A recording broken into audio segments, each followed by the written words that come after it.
Tucker Carlson just made a shocking interview predicting the end of the US dollar as a world reserve currency. Could he be hinting towards XRP adoption? We are on the path to losing our privilege as the holders of the global reserve currency at some point, right? Well, because all empires are. Yes. Right. So we know that. The question is, when does that happen and what replaces it? And my read is, as of now, there's no obvious like national replace. We're not going to like adopt the British pound or the euro or the yen or the ruble. But instead, gold is the stopgap, as it has so often been.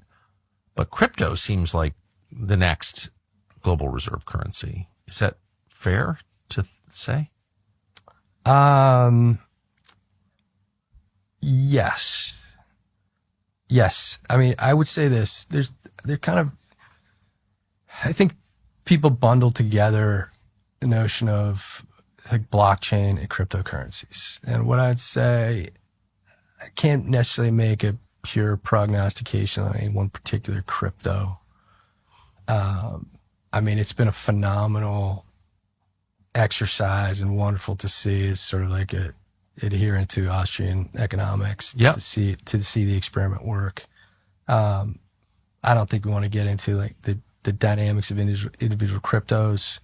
I think, at some point, probably Bitcoin as a crypto will be usurped just by sort of a better technology. But put that aside. What to me unequivocally, and the next venture I'm going into is related to blockchain, is here and is not going away whatsoever. And blockchain is going to transform the financial services industry, pretty much everything we do financially, transaction-wise. And fortunately, we have the wind at our backs with this administration and David Sachs and Genius Act, et cetera. And nobody who maybe was somewhat skeptical 3-4 years ago is at all. I mean, Larry Fink, and as an example, I think continues to say all assets are going to be tokenized. Just this week, DTCC said all assets are going to be tokenized and put on the chain. And that's going to remove a lot of little frictions in the system, extra costs that don't need and extra time lags that don't need to exist. So the cryptocurrencies exist with the layer of the blockchain. You can't have crypto without the blockchain, but the two are somewhat distinct. They made it very clear the next world reserve currency won't be the British pounds, the Russian rubles, won't be any country's currency.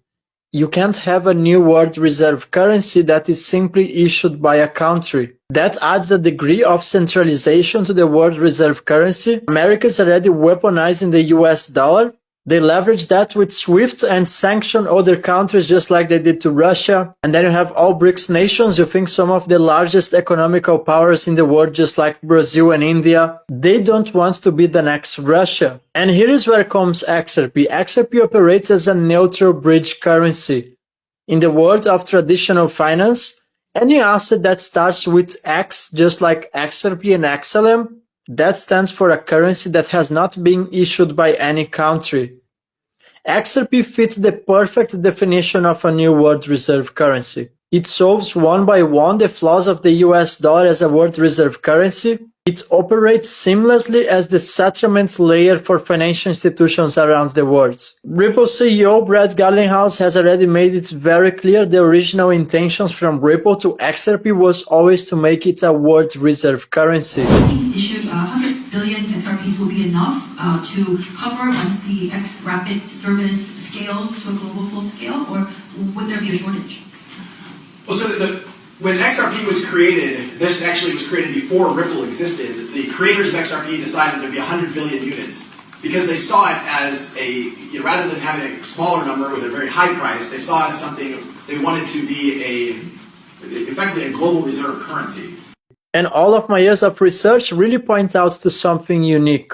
And pay attention to these words. The XRP escrow is the beginning and the end of the military operation that has one final outcome: convert XRP to a world reserve currency. That was the mechanism that enabled Ripple to be sure governments and central banks would be granted a significant amount of XRP, which then leads to the liability of financial institutions and nations around the world to hold XRP in their balance sheets. And this is exactly where distributed ledger technology changes the entire game. Bitcoin doesn't have the technical capabilities to become a currency. It has failed.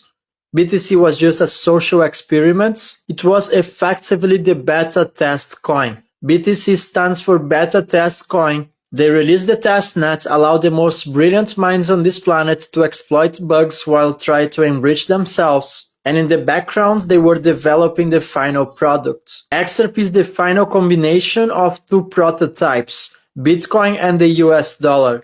These were the gateways for the new financial system. And listening to Tucker Carlson, there is only one asset that fits exactly this role, and that happens to be XRP. My name is Brad Garlinghouse. I'm the CEO of Ripple. Ripple has approximately 900 employees across our 15 offices worldwide. We were founded more than a decade ago with a mission to enable the Internet of Value, a world where money moves like information does today.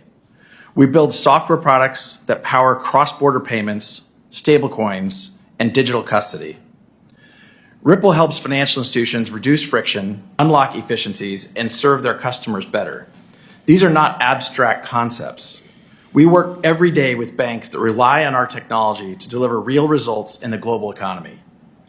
Ripple leverages the XRP ledger, a decentralized, battle-tested, open-source blockchain, as well as its native digital asset, XRP, to facilitate payments. XRP is built to enable fast, low-cost, and highly scalable transactions. From the start, Ripple made the deliberate choice to work with policymakers and regulators, not around them. We have taken a compliance-first approach, operating with over 60 payment, service, crypto, and money transmitter licenses domestically and globally.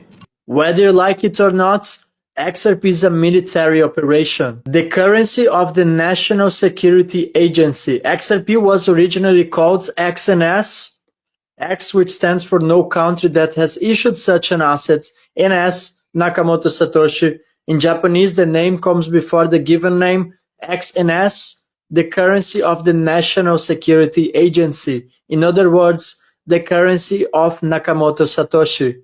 Because yes, BTC and XRP share the same creators. Now, if you enjoyed this video, let me know in the comments, do you think XRP has the potential to effectively become a world reserve currency in 2026? And remember, if you want to trade crypto without KYC, I'm gonna drop a link in the description of this video. You can use leverage, derivatives market, or you can simply buy spot and withdraw your XRP to a cold wallet. That's the new exchange partner of this channel. It's called Bitunix, and you're gonna find the link in the description of this video. Thank you everyone, don't forget to subscribe to my channel, drop a like, and let me know in the comments your XRP price prediction for 2026. I'm gonna see you in the next video.